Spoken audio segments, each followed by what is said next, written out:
Ezri joining Star Trek, Deep Space Nine fixed one problem with Jadzia Dax. When Ezri Dax appeared in Star Trek, Deep Space Nine's 7th season, many fans weren't sure what to make of her.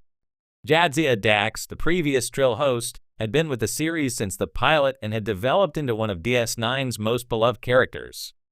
Replacing her in the final season seemed almost impossible, and Nicole D. Boer's Ezri faced the unenviable challenge of stepping into Terry Farrell's shoes. Yet in retrospect, Ezri's arrival did something surprising.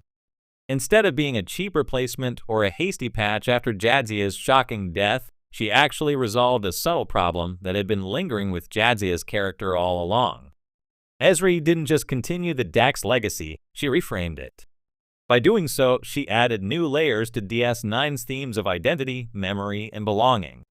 Her story allowed Deep Space Nine to fully explore what it really means to be joined, something that Jadzia's version of the character had often glossed over in favor of making her seem effortlessly wise, capable, and comfortable in her skin.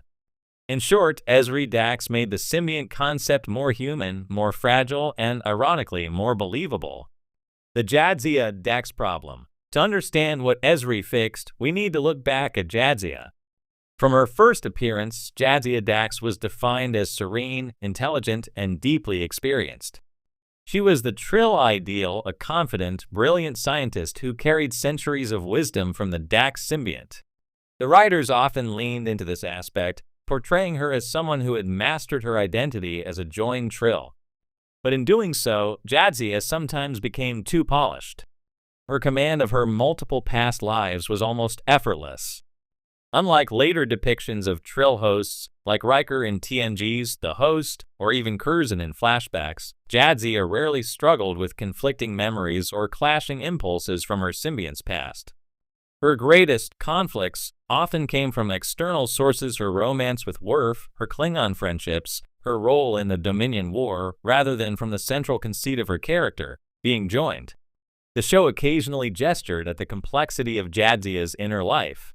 Episodes like Facets, where she embodied past hosts, or Equilibrium, which delved into Trill secrets, hinted at the psychological weight of carrying multiple lifetimes. But by and large, Jadzia was written as if she had already resolved those difficulties off-screen before DS9 began. She was cool, collected, and secure. In some ways, she was too secure. This created a quiet tension. Jadzia was interesting as a character, but the symbiont concept often felt underexplored. The Trill were meant to be one of Star Trek's most fascinating species, with endless narrative possibilities in the idea of layered lives, conflicting personalities, and blurred identities. Yet Jadzia rarely embodied that potential. She was, instead, the poster child of what a joined Trill should be, not what they might struggle to be. That's the problem Ezri Dax came in to solve. Ezri as the anti-Jadzia. Where Jadzia was confident, Ezri was insecure. Where Jadzia seemed effortlessly wise, Ezri was overwhelmed by voices and memories she didn't know how to process. Where Jadzia looked like the perfect host, Ezri looked like someone thrust into joining without preparation, and that was exactly her backstory. Nicole D. Boer's portrayal leaned into that sense of chaos. Ezri wasn't even a trained initiate. She received the Dax symbiont in an emergency after Jadzia's death. This instantly set her apart from Jadzia, who had spent years preparing for the process. Ezri's every interaction in Season 7 reminded viewers of how complicated joining could be. Suddenly, the Dax concept came alive again. Through Ezri's stumbles, the audience saw how fragile the Trill identity truly was. She forgot things, stumbled over conversations, and second-guessed herself constantly. The serene Trill veneer that Jadzia had worn so comfortably was shattered. And in that vulnerability, Ezri made Dax feel real. Exploring the cost of joining, Ezri's storylines often revolved around the cost of carrying the symbiont.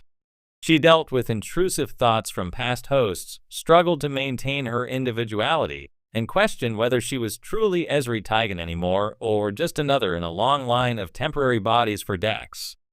Episodes like After Image and Field of Fire made this explicit.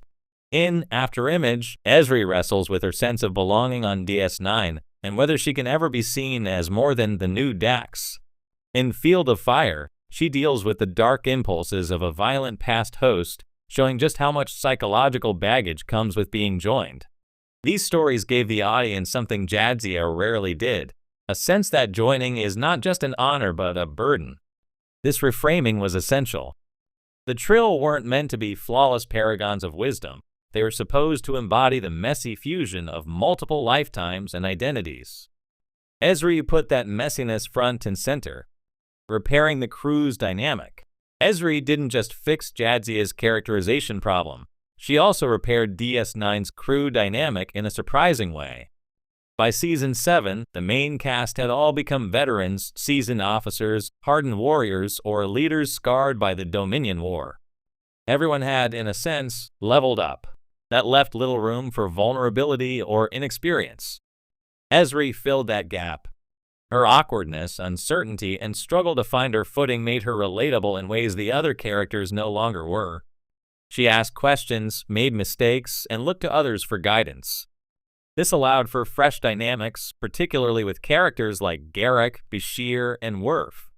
With Garrick, Ezri became a mirror for his psychological trauma, helping him confront his fears in afterimage.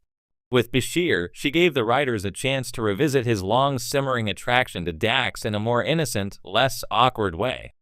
And with Worf, her presence allowed for genuine emotional closure to Jadzia's death, something the show desperately needed before the finale.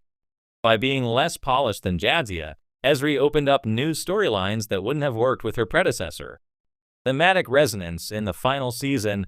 There's also a bigger reason Ezri's arrival worked so well. Her arc resonated with DS9's larger themes.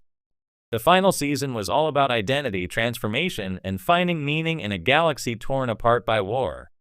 Sisko wrestled with his role as the emissary, Kira navigated being both a soldier and a spiritual leader, and even Dukat reinvented himself in increasingly desperate ways. Ezri fit perfectly into that tapestry. Her struggle wasn't about galactic politics, but about personal survival, who she was, who she wanted to be, and how to reconcile with a self she never asked for. In many ways, she represented the show's message on a smaller scale. Identity is not static, and transformation often comes with pain. By including Ezri, DS9 ensured its final season didn't just become a military drama about the Dominion War. It stayed personal, philosophical, and intimate, qualities that had always set the show apart from other Star Trek series. Re-evaluating Jadzia through Ezri. Ironically, Ezri's presence also improved how fans remembered Jadzia. By showing how hard it could be to adapt to the Dax symbiont, Ezri retroactively highlighted just how impressive Jadzia really was. If Ezri was overwhelmed and struggling, then Jadzia's composure became even more remarkable. Suddenly, Jadzia's calm wasn't a sign that joining was easy. It was a testament to her strength, discipline, and preparation. In this way, Ezri didn't replace Jadzia so much as she reframed her. She made fans appreciate the previous Dax more, while also carving out